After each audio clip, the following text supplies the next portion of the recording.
Welcome back, you guys, to the Beyond the Gear Wrestling podcast, where we just don't talk about wrestling, we go beyond it. I'm here with actor and professional wrestler Raheem Jonez. Welcome, Raheem.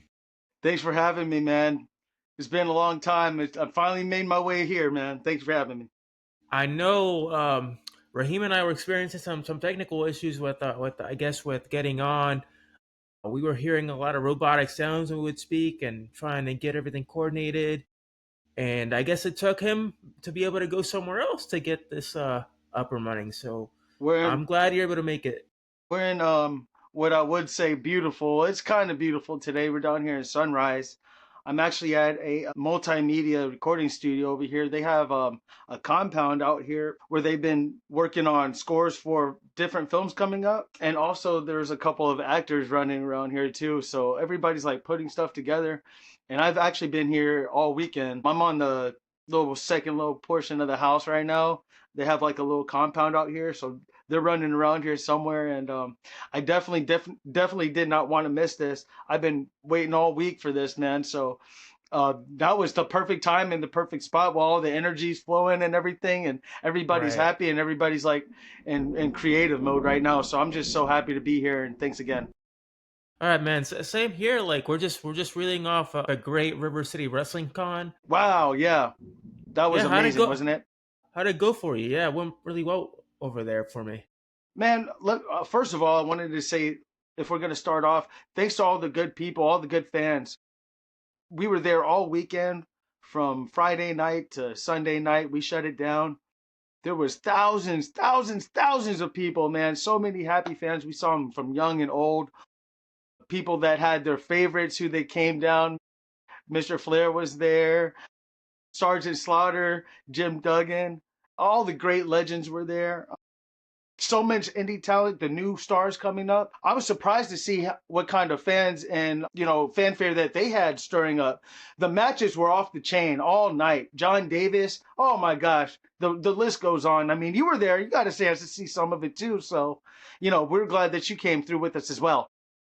Oh yeah, it's incredible, especially because this was my first full weekend at River Okay. City.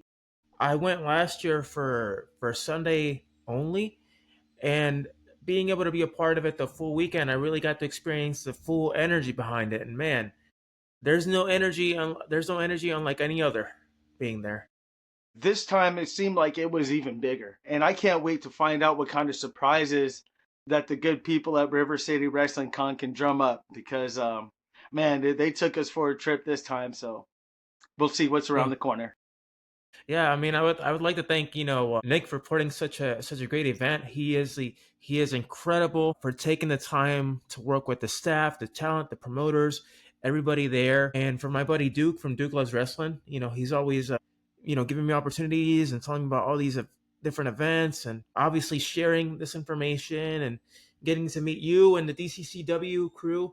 Thank you. It's always amazing. Thank you. Thank you. You're always welcome. Make sure you check us out. If you don't mind, I'll just let everybody else know that doesn't yet. You can find us on our main Facebook site, DCCW Wrestling. Or if you'd like, you can check out our weekly YouTube channel. We have a show. I've been doing it now this is our going on third season. We're going on season 3 now. And you can check us out, DCCW Wrestling. Or if you just like to find me for whatever reason, you can find me at Raheem Jonez with the Z26 on Instagram. So thank you. Awesome. So Raheem, give me a little bit about a background about yourself and how you kind of got involved in the business. Well, shoot, we're in 2025 now, right? So I came into the DCCW company in 2017, I believe. Yeah, in 2017, through a couple of mutual friends in the business, I was able to be invited to one of their programs and meet the people in charge, Steve and Vanessa Pender, who I love so much. Thank you for them. But I was able to meet them and build a connection and get in on a referee level. I actually started refereeing matches with them. And then I was able to learn some of the production, learn how to run programming behind the scenes as well. And I was just able to get opportunities that other people, you know, weren't able to get, and I was able to take and try to do the best I can. And here I am, what, 8 years later. And then we've been doing the program, the DCCW Glorify program, for the last 3 years, and I've been able to have a big hand in that as well. So everything's been going fantastic for me. Awesome, awesome. Is DCCW the only company you've kind of worked for since 2017, or have you been able to travel to different organizations? I've worked, yeah, absolutely, man. On the indies, we get a chance to get booked different places. You have a chance to see the world if you want to. I personally have been up and down the great state of Florida and Georgia. I've worked out there with New Wave and Wiregrass out there in the Dothan, Alabama area. I've been booked with Tommy Dame and his Broken Bones Academy, Spinebuster Wrestling. We've had the Continental Championship Wrestling, of course, DCCW. I've been everywhere, man. Extreme Pro with Lee Canfield. We refereed one of their extreme hardcore matches that they had with the cage matches and everything. And oh man, that was crazy. That was a wild time. So yeah, man, I've been around for a while, but on this platform, this has been in this capacity pretty much with DCCW as far as running our DCCW glorified show. But as far as Nice. doing live events, yeah, I've been other places as well. Absolutely. Okay, that's fantastic for you. You know, you seem to be enjoying it. Has wrestling been something you've been passionate about since you were a kid, or was it something you kind of got involved with as you were older?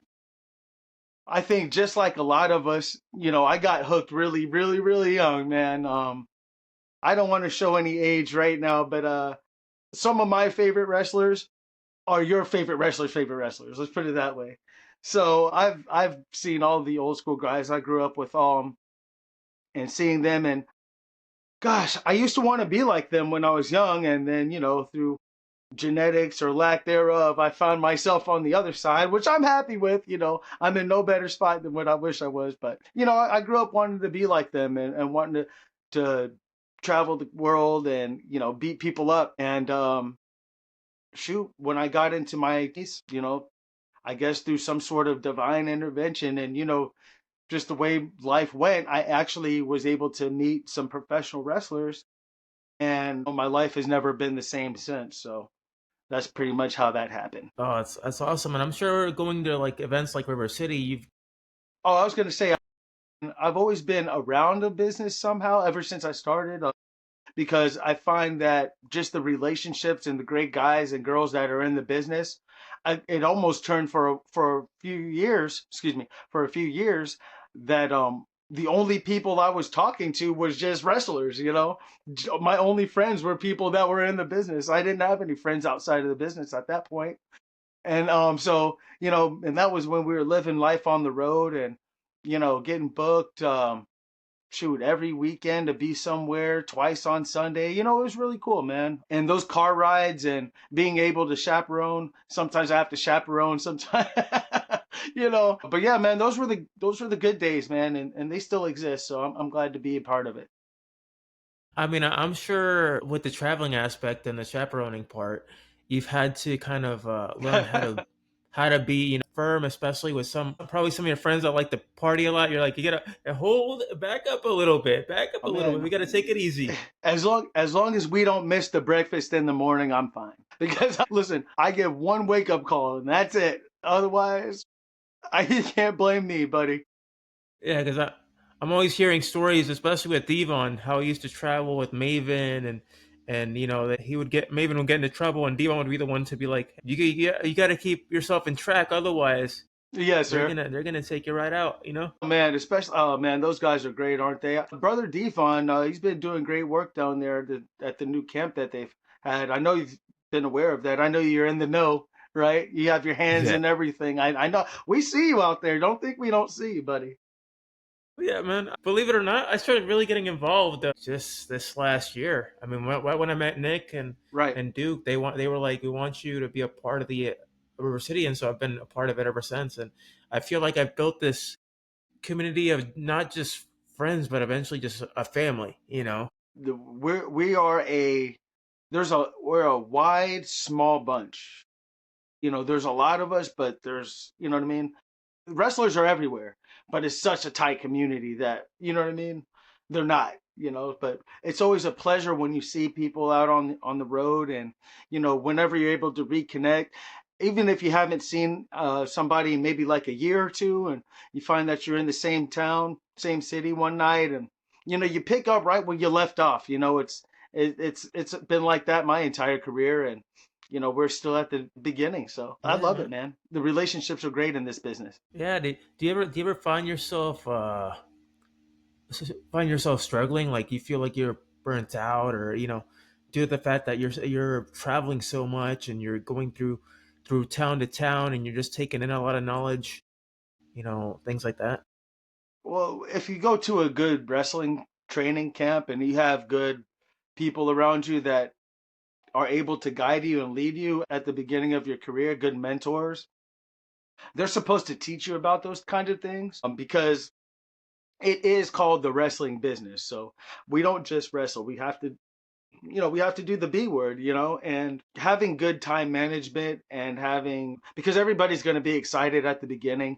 You're going to want to go everywhere you can. You want to, get seen, get out there. And that's fine, because, that's part of it. That's the business. But at the same time, you want to do it smartly to where you don't overbook yourself. You might get hurt somewhere. Like if you have 8 bookings coming up, right? And you start doing crazy stuff that you're not ready for. Now you have 7 bookings left that you have to cancel because your butt got hurt, or you know what I mean? Or you might run out of money. This promoter didn't pay you. That doesn't happen too often these days, but everybody's good out there. But anything can happen. So you have to have good people around you to help shape and guide your career. But if you want to go lone wolf style, I know plenty of people that have, and some of them turned out to be very, very successful. So, Yeah, and it's all about having that good support, especially within wrestling. What I've learned a lot, and ever since I've seen, Heel Must Not Be Named back in 2007, mental health is so important, okay. especially within Yes, sir. wrestling business, and how to manage it. And there's good ways to manage it, and then there's ways where you need some extra support. And how do you manage your mental health and self care? Well, you always have to have hobbies, right? Yeah. You always have to find other things to keep you busy, especially if you have a family, family first. A lot of people, when they get into professional wrestling, not just professional wrestling, but any kind of sport seriously, sometimes you find your support system, your friends and your family, they kind of take the back seat. So, you want to make sure that you never forget about the people who are rooting for you and have your best interest in mind. So always try to focus on your family, keep them first, and make sure that you want to devote your life to the wrestling business, because that's the only way to really be successful in this game. But you have to keep a sense of yourself. For a lot of guys, the camera is rolling 23 hours a day, you know 7 days a week, but that 1 hour is very, very precious, and you have to maximize that. Music, if you like, there's a lot of artists in our business too. A lot of people who are good at art. My friend Foxman X, you can check him out everywhere online. Foxman X, he's a tremendous artist. He's always every time I see him at an event, he's drawing pictures of some of the wrestlers and just doodling. Like he's great, and he makes money on that. That's his really big business too. So you know what I mean? Just having things outside of wrestling. I personally love wrestling. I'm all in. Everybody knows that about me, so I'm not going anywhere. But for anybody else, finding things outside, taking time, reading books, finding self peace. I know a lot of people read self care books, self help books, and having a good healthy mindset and a good positive diet. Sometimes being alone, sometimes being around people. There's ways, and definitely never ever ever be scared to talk to somebody. Sometimes speaking to somebody that you don't know is actually a lot easier speaking to somebody that's closest to you. So don't be afraid to say something. Yeah, it's they even taught us that in school. If you see something, say something. That's right. But they also taught us the dare program, and we're not going I see. Oh, to we speaking about the Dare program, we they saw how that turned out. yeah, now it's I'm so funny joking. because I'm joking, guys. yeah, it's so funny because mentioning the Dare program, they've gotten rid of a couple of drugs in their program. We're talking about that green leaf out there. They got rid of that. It's no longer a part of the list, so apparently it's okay. Well, hopefully, some of those people that got locked up and all that and experienced that wave, hopefully they'll be able to have a little bit relief from that. Or sometimes it just depends on what you do. But at the same time, you do the crime, you do the time. So it's just. Hmm. But hey, you know, it'll definitely keep a lot of people outside of the system.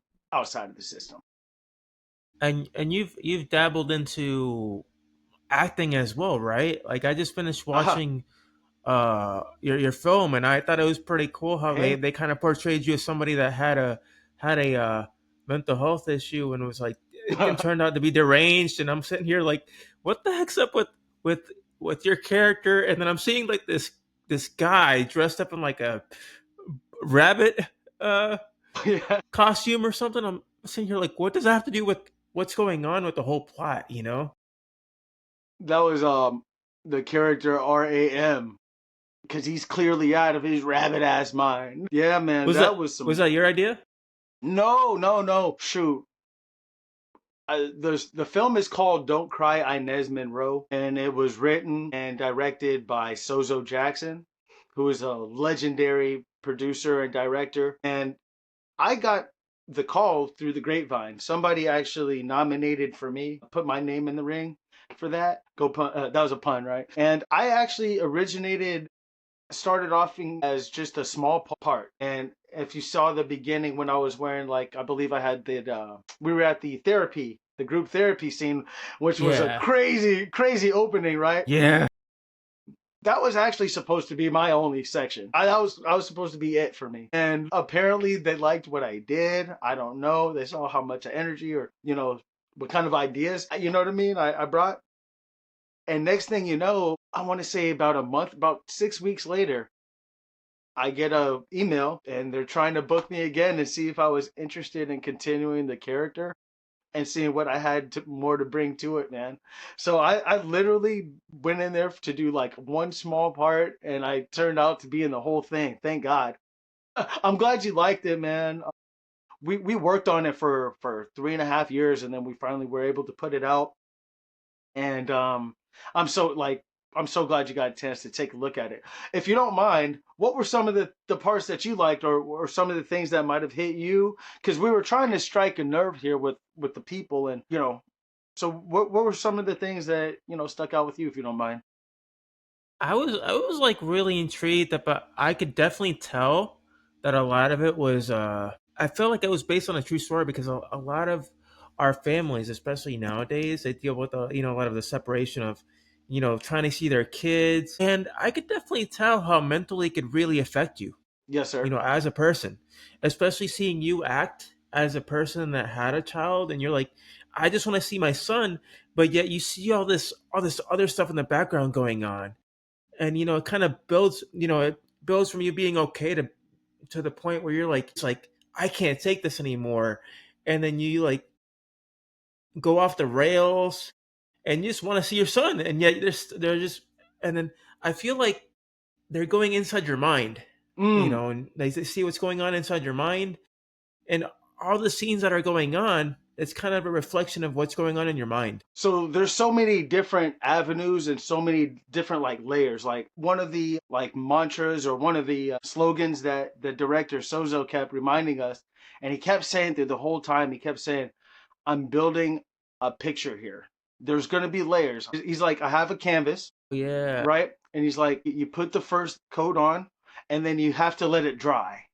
Then you come back and you add the second and third layer. And then you have, you know what I mean?" So that's literally what his idea was for this. He was literally trying to make a motion picture out of a canvas. And so you can take this stories so many different ways. I said that to say that. The characters are so in depth. You never They know are. what they're going to do next. For instance, like with my character Curtis Mills, he started off as a professional actor. If you couldn't tell, he Yeah, started I off could as an tell. actor, and then he gets involved with a female who he devotes his entire life to. But doing that, he's losing his job. He's losing what makes him happy. He's losing what's bringing home the bread. And then come to find out, I don't want to give too much, but come to find, you saw what happened. So come to find out that happens, the big reveal, right? The big surprise, and all hell breaks loose. We have scandalous women running around. You had a guy, Oh remember yeah.